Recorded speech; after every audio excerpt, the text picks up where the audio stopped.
प्यारे म्यूजिक, तू चाहती न तो मैं चाहत न करता, तेरे लिए खुदा से हिफाजत न करता। अरे जान लेता कि तुम एक बेवफा हो, तो कसम है खुदा की मैं तुमसे सच्ची मोहब्बत न करता, मैं तुमसे सच्ची मोहब्बत न करता। काल है तो हर शादी होई यह जुम्मा का कोरावा,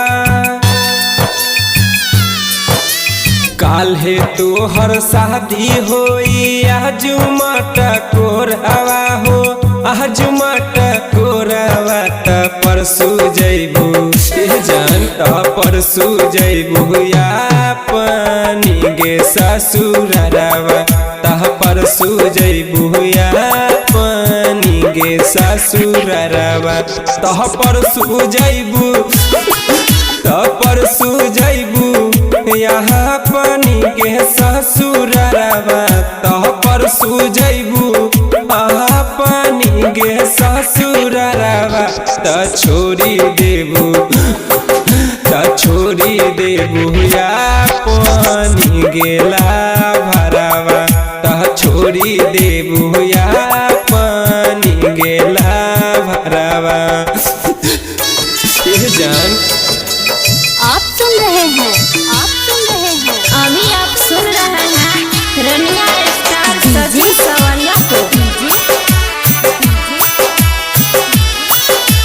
दिलीप शर्मा को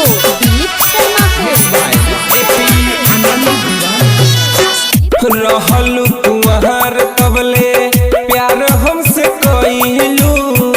दिलावा के पिंजरा में हमके बसइलू,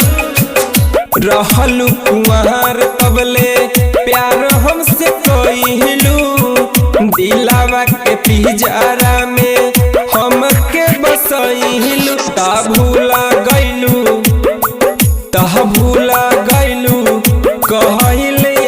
अपन इरादावा, त परसू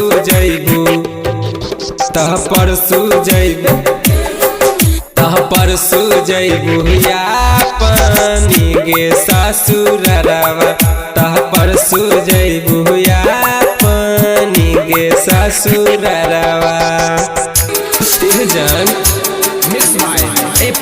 आनंद दीवाना।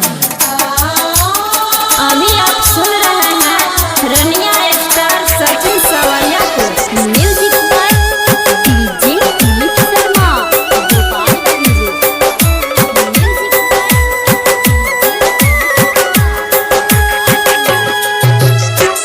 तोरा दिहलू सहारा हमर सोचल सपनवा, देखी हमर मौत यसो गहुआ जवार हवा,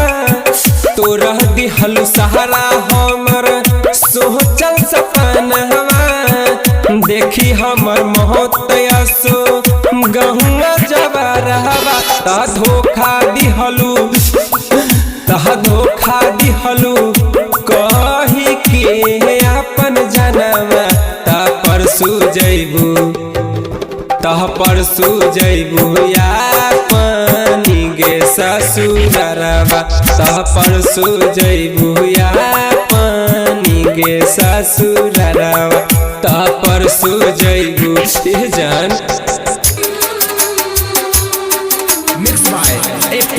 आनंद दीवाना। अभी आप सुन रहे हैं रनिया स्टार सचिन सवरिया को, म्यूजिक पर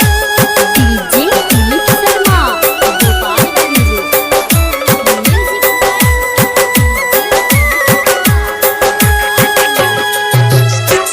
भूला नहीं पाई रानी तो हर सुरतिया,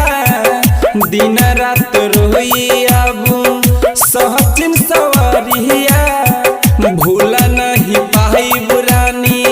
तो हर सुरतिया, दिन रात रोई सो सचिन सवरिया, आनंदवा कहे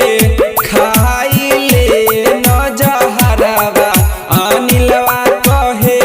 खाई ले न जहरावा, त परसू जैबू या पानी गे ससुरावा,